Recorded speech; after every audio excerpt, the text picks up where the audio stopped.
Ale pamätám si otca ako dnes, sedí v aute Škoda 105 a hovorí, búcha do toho volantu a čo tam ešte toľko robí? Čo tam robí?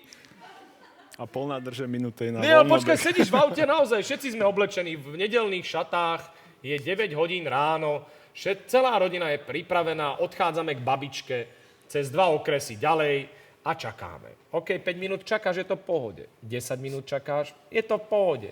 Po 15 minútach sme si povedali všetky vtipy, všetky príhody z týždňa, povedali sme si všetky pesničky, sme si zaspievali, po 15 minútach mama neprichádza. A je to tak. Dnes sedím ja v aute, všetci sme naložení ako v náleve, normálne uhorky sedia v aute a manželka nikde. A ja kričím a búcham do volantu. Čo tam ešte robí?